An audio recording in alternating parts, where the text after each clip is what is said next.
Okay, so today we're gonna patch something a bit different based on classic Rob Hordijk's sample and hold series of patches, where Rob shared a great deal of his know-how, and I'm really happy with what I learned there, and I would suggest everyone to find him on YouTube. I will even include the series in the video description.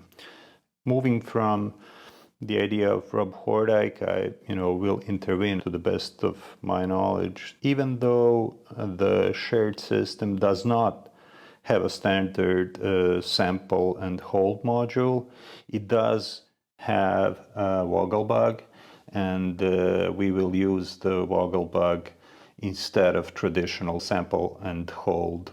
We will start with patching DPOs, channel A and B, into the Wogglebug. So just like Rob Hordijk patch specified, we will take faster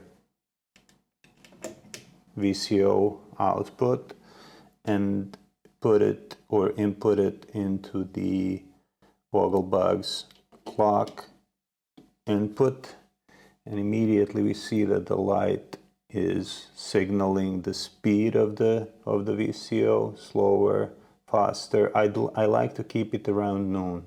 And from the side B of the DPO, or the second VCO, we will take final output and plug it into the Wogglebug's external input. So the stepped output should start blinking immediately. I'm sure you can see that as well. From here on, we want to make sure that all of the knobs available on DPO are fully clockwise. We will take Wogglebug's stepped CV output, the midsection of the Wogglebug next to the green LED, and we will plug it first into the input of the CV bus, the green one, number 1. We want to sort of hear how it sounds, so we will take the green output and plug it into the mono input. I suggest you're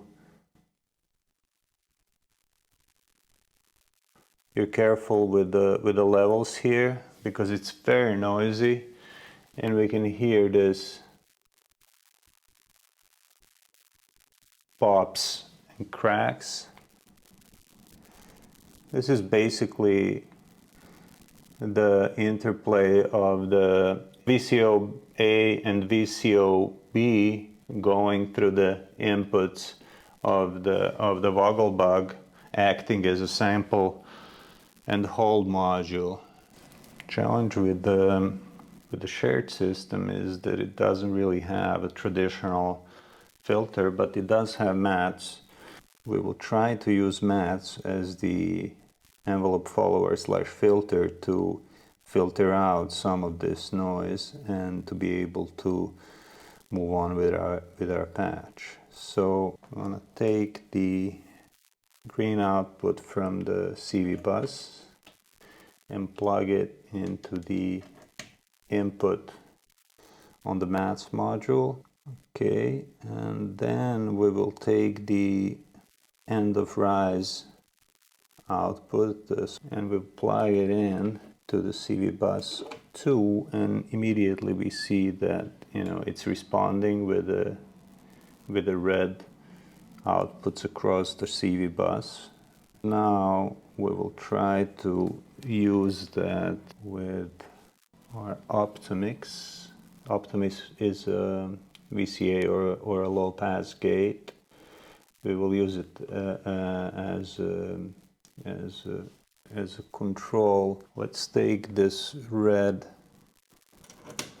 output from the CV bus into the input 1, the top input of the Optimix, and then let's take the Optimix output 1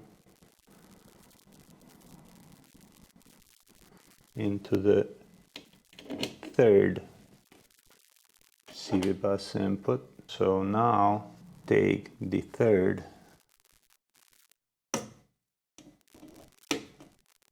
light into the system output, and we hear that immediately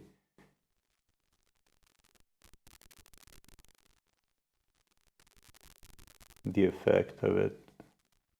We will shut it almost completely off, and then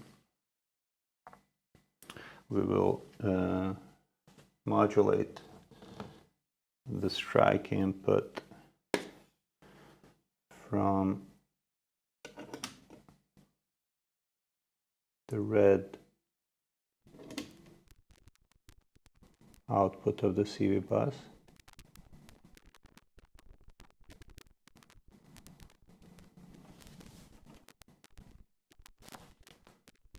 Okay, and now we can hear the effects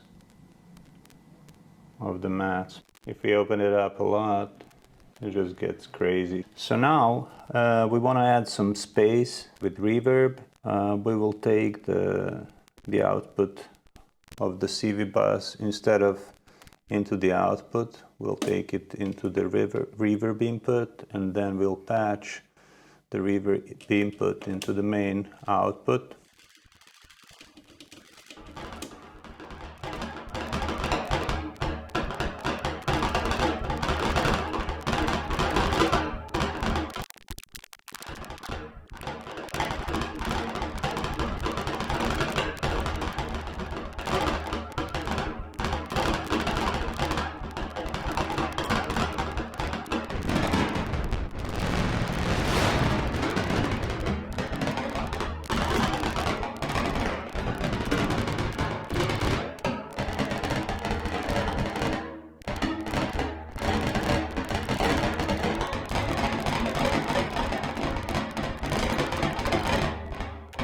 Now we can play with the decay.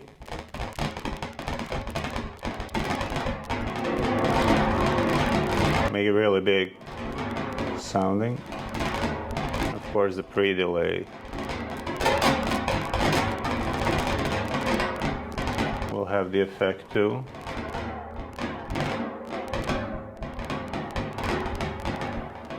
And now dosing the amount of hits we're getting with mats.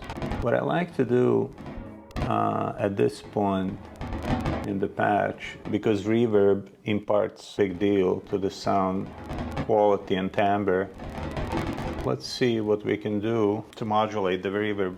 I'm thinking maybe using a sequencer here. Renee is really good for this. So we want to sequence reverb speed and pre-delay, because when I was playing with it, I found a lot of tonal difference came from this. To make it less hectic, before we clock our Renee, let's dampen a little bit with the Optimix. So I'm going from the red CV bus output, carrying the pulses we're using, and into the input of the Optimix, and then take its output into the X-Lock. And now we can see that it's moving a great deal. So this is with fully open VCA, and this is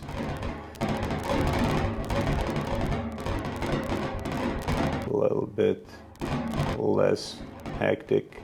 So from there we will take the CV output from our Renee here into the fourth input, and I'm sure you can see this orange light now. A little bit less erratic moving, and that's the one we will use to animate the pre-delay here.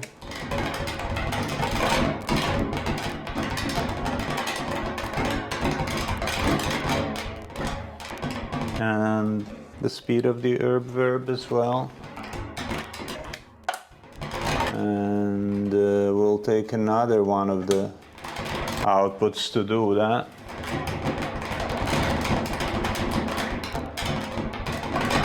It's almost like a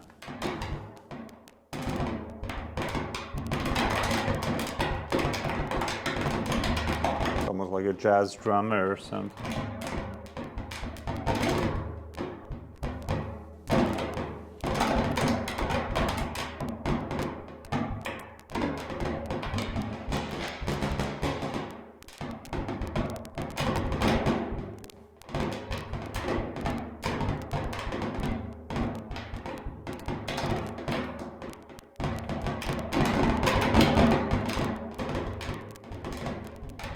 By shutting down the Optimix,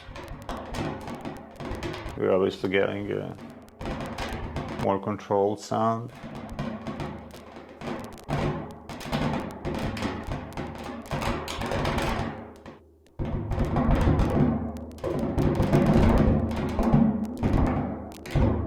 Getting more like a tom sound.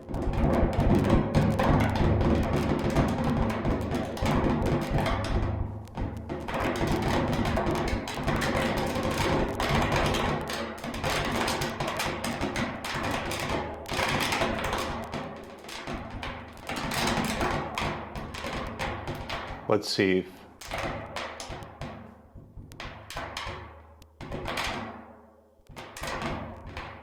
the frequency of the DPO Think-Aloud has a big effect on the number of hits.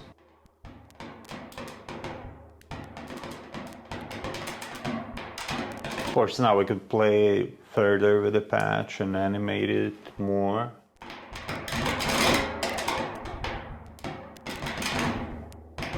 But honestly, at this point, I like to play with my hands.